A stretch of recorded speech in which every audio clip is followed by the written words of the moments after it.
Hello friends, welcome to my YouTube channel Samrat education. दोस्तों, आज की इस वीडियो में आप लोगों को बीएससी एग्रीकल्चर फोर्थ सेमेस्टर के एक विषय क्रॉप प्रोडक्शन टेक्नोलॉजी सेकेंड रबी क्रॉप का आप लोगों को एक इम्पॉर्टेंट लेक्चर कराने वाला हूं। कल्टीवेशन ऑफ सनफ्लावर मतलब सूरजमुखी की खेती के बारे में। तो सूरजमुखी कैसा होता है आप लोग देखे होंगे। तो सूरजमुखी की खेती के बारे में आप लोगों को मैं आज की इस वीडियो में बताने वाला हूँ। तो बहुत ही आसानी से आप लोगों को समझ में आ जाएगा।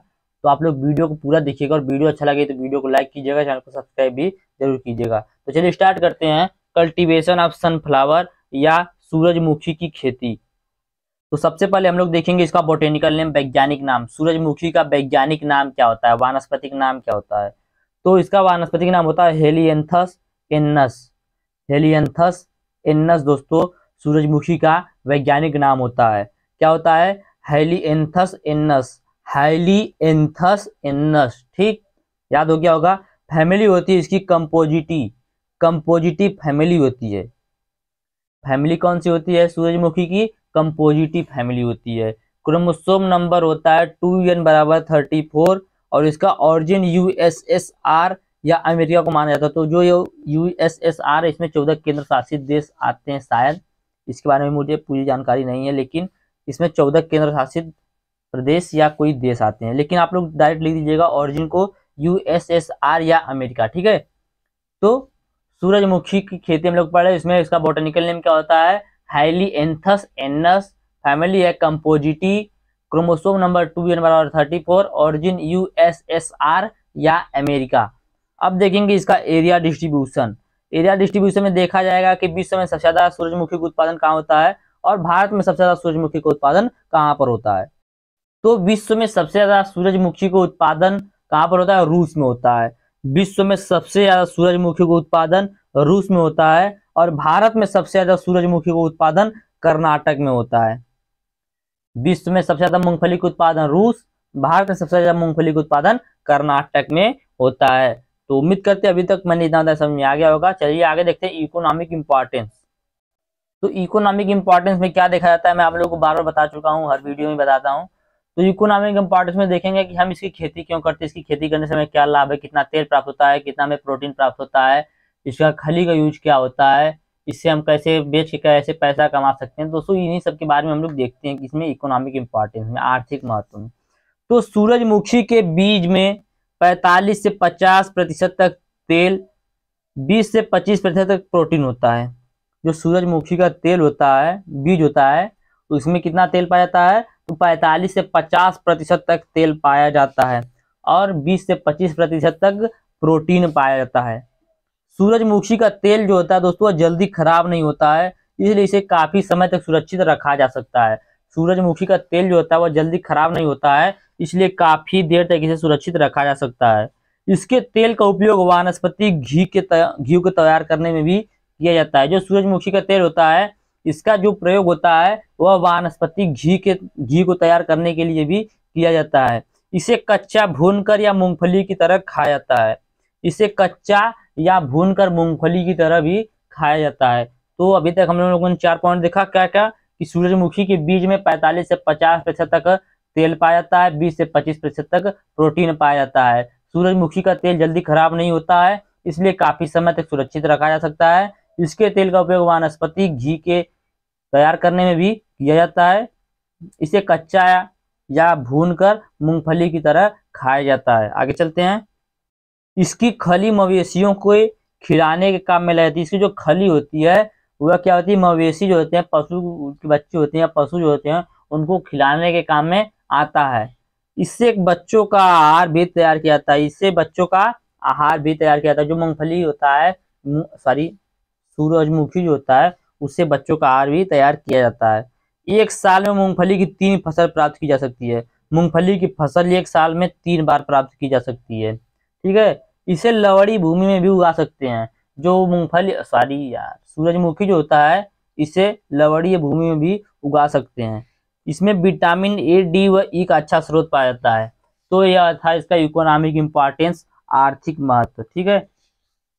तो चलिए आगे चलते हैं, देखेंगे अब सॉइल किस प्रकार की मिट्टी में सूरजमुखी को उगाया जा सकता है। तो सूरजमुखी के उत्पादन के लिए अच्छी जल धारण क्षमता वाली सॉरी यहाँ पर गलत हो गया, जल निकासी वाला हो गया है। इसके लिए रहेगा अच्छी जल धारण क्षमता वाली बलुई दोमट तथा काली मिट्टी सर्वोत्तम होती है। इसकी खेती के लिए जो आदर्श पीएच होता है वह 6.5 से 8 के आसपास होता है। कितना होता है? 6.5 से 8 के आसपास जिस भूमि में इसकी बुआई करनी है वहां का पीएच होना चाहिए। तो ये हो गया इसका सॉइल। अब देखेंगे क्लाइमेट। क्लाइमेट मतलब क्या होता है? जलवायु। किस प्रकार की जलवायु की आवश्यकता होती है? तो इसकी बुआई के लिए उच्चतम तापमान 20 से 25 डिग्री सेल्सियस, इसकी बुआई के लिए 500 से 700 mm वार्षिक वर्षा वाला क्षेत्र होता है सबसे उपयुक्त माना जाता है। कितना? 500 से 700 mm वार्षिक वर्षा वाला क्षेत्र सबसे उपयुक्त माना जाता है। कटाई का तापमान 35 से 33 डिग्री सेल्सियस तक होता है। इसके कटाई का तापमान कितना होता है? 35 से 37 डिग्री सेल्सियस तक होता है। आप लोग हमें इसको 500 से 700 mm जो है इसको सेंटीमीटर में कन्वर्ट करके हमें कमेंट बॉक्स में बताइएगा, देखते हैं किसका सही होता है। ठीक है, तो इसकी बुआई के लिए 500 से 700 mm वार्षिक वर्षा वाला उपयुक्त क्षेत्र होता है। कटाई का तापमान 35 से 37 डिग्री सेल्सियस है। लैंड प्रिपरेशन देखेंगे, भूमि की तैयारी। तो भूमि की तैयारी कैसे करेंगे सूरजमुखी की बुआई के लिए? तो खेत में एक बार मिट्टी पलटने वाले हल से गहरी जुताई करके 2-3 बार हैरो या देसी हल से जुताई करने के बाद पाटा लगा देना चाहिए। क्या बोल रहा है कि खेत में एक बार मिट्टी पलटने वाले हल से गहरी जुताई करके 2 से 3 बार हैरो या देसी हल से जुताई करने के बाद पाटा लगा देना चाहिए।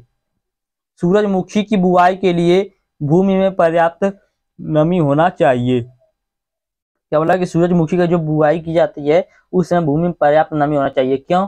क्योंकि यदि जो सूरजमुखी होता है इसका जो बीज होता है, बीज कोट जो होता है, इसका बाहरी आवरण जो होता है, छिलका जो होता है काफी मोटा होता है, जिसके लिए क्या चाहिए उसको पानी, नमी, अधिक नमी की आवश्यकता होती है। यदि खेत में अधिक नमी नहीं है तो आप उसे पलेवा करके भी बुआई कर सकते हैं। ठीक है, तो ये हो गया लैंड प्रिपरेशन। आगे चलते हैं।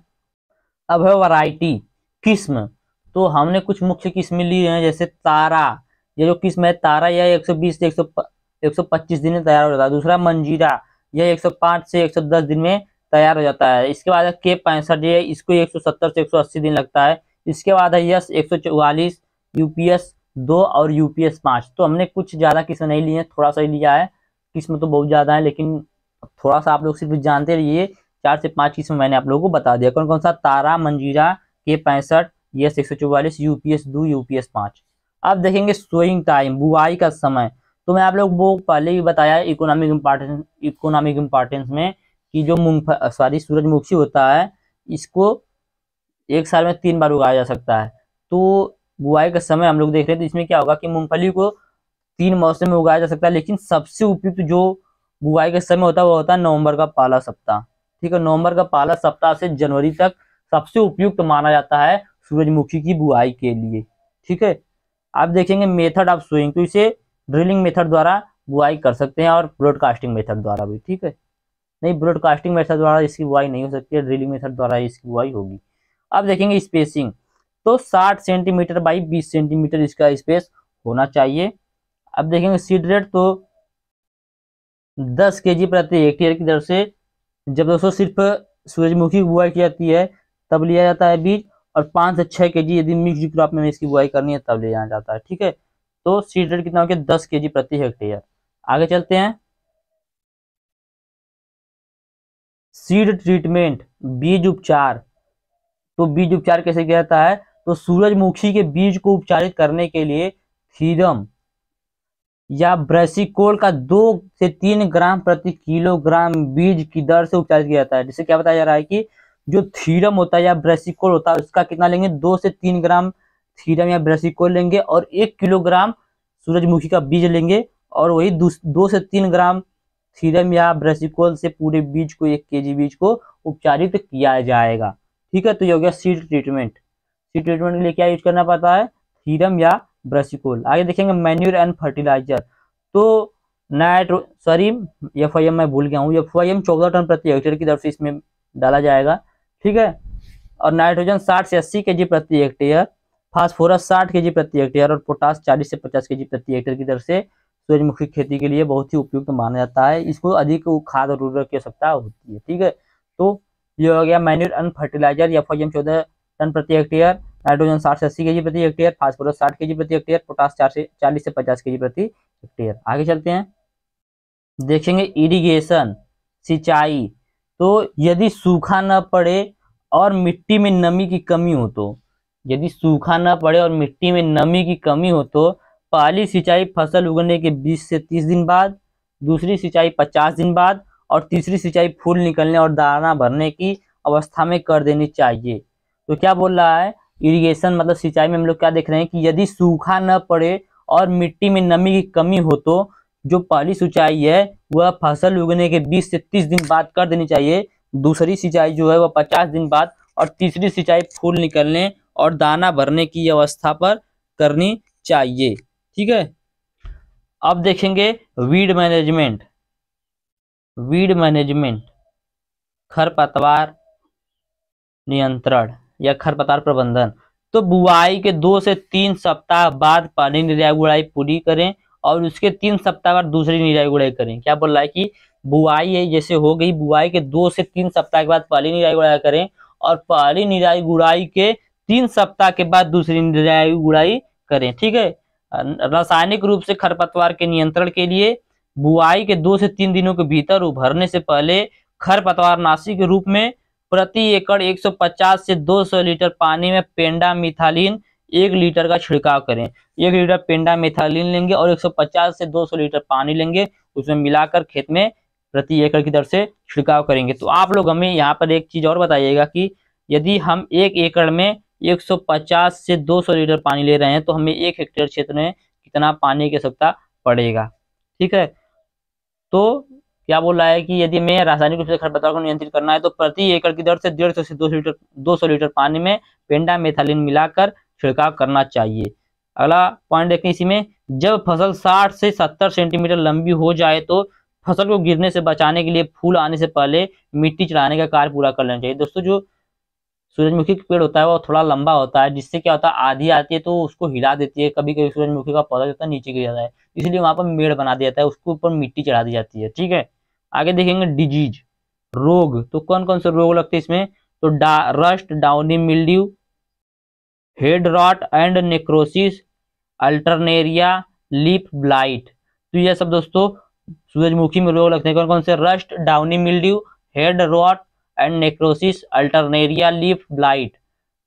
पेस्ट कौन कौन से लगते हैं, तो पैरट एंड आलबर्ट। पैरट मतलब दोस्तों इसका मतलब क्या, पेस्ट किसे कहते हैं आप लोग पता है कि कोई भी जीवित जो मनुष्य को आर्थिक हानि पहुंचाता है उसे पेस्ट कहते हैं। तो जो चिड़िया होती है वह क्या करता है, सूरजमुखी का जो फूल होता है उसमें से उसके फल को खा लेता है, और भी बहुत सारी चिड़िया जो उसके फूल को खा लेती है, तो इसलिए मैंने लिख दिया है पैरट एंड आलबर्ट। आगे चलते हैं, आप पेस्ट हो गया, आप देखेंगे हार्वेस्टिंग। हार्वेस्टिंग मतलब होता है कटाई। तो इसकी कटाई कब करनी चाहिए, किस अवस्था पर करनी चाहिए उसको देखेंगे, उसके बाद देखेंगे थ्रेसिंग, उसके बाद देखेंगे यील्ड। ठीक है, तो हार्वेस्टिंग देख लेते हैं, फसल की कटाई तब पूरी करें जब सभी पत्तियां सूख जाएं। फसल की कटाई तब करनी चाहिए जब सभी पत्तियां सूख जाएं और सिर का पिछला भाग नींबू जैसा पीला रंग का हो जाए। क्या बोला है कि फसल की कटाई हमें तभी करनी चाहिए जब पत्तियां पूरी तरह से सूख जाएं और सिर का पिछला भाग नींबू जैसा पीला रंग का हो जाए। कटाई में देरी न करें क्योंकि इससे फसल रुक जाती है और दीमक लगने की संभावना बढ़ जाती है। तो यह हो गया कटाई। अब देखें कटाई के बाद क्या करेंगे, थ्रेसिंग। थ्रेसिंग मतलब होता है मड़ाई। तो सिर को अलग करने के बाद उन्हें 2 से 3 दिन तक सुखाएं। आप लोगों ने सूरजमुखी देखा ही होगा, तो उसका जो सिर होता है जिसमें दोस्तों फल लगता है, उसको अलग करने के बाद 2 से 3 दिन तक सुखाएं और अच्छी तरह से सुखाने के बाद बीज को आसानी से अलग कर लेते हैं। जब बीज होता है जो उसका अच्छी तरह से सूख जाता है तो उसे आसानी से अलग हम लोग कर सकते हैं। सिरों को गहाई या तो हाथ से लाठी से पीट कर या रगड़ कर या बिजली चलाने वाले थ्रेसर की सहायता से क्या कर लिया जाता है, उसे सीड से अलग कर लिया जाता है। मड़ाई के बाद बीज को भंडारित करने से पहले सुखाकर बीज की जो नमी की मात्रा है 9 से 10% कर लेना चाहिए। अब देखेंगे यील्ड, उपज कितना प्राप्त होता है, तो 800 से 1200 केजी प्रति हेक्टेयर की दर से सूरजमुखी का उपज प्राप्त होता है। तो उम्मीद करते हैं आज का वीडियो आप लोगों को बहुत अच्छा लगा होगा और समझ में आया होगा। वीडियो अच्छा लगा तो वीडियो को लाइक कीजिएगा, चैनल को सब्सक्राइब कीजिएगा। इसके पहले मैं आप लोगों को एक बार फिर से बता देता हूँ इसका बोटेनिकल नेम और क्रोमोसोम नंबर, ऑरिजिन और फैमिली। ठीक है, तो बोटेनिकल नेम क्या होता है, बोटेनिकल नेम होता है हेलियांथस एन्नस, फैमिली होती है Compositae, chromosome number 2n = 34 origin या तो आप यूएसएसआर लिख सकते हैं या अमेरिका लिख सकते हैं, ठीक है। तो वीडियो अच्छा लगा तो वीडियो को लाइक जरूर कर दीजिएगा और अपने दोस्तों के पास शेयर भी जरूर कीजिएगा। और इसका पीडीएफ चाहिए तो डिस्क्रिप्शन में व्हाट्सएप ग्रुप का लिंक और व्हाट्सएप नंबर दिया गया है, मैसेज करके आप लोग इसका पीडीएफ भी ले सकते हैं। धन्यवाद, जय हिंद।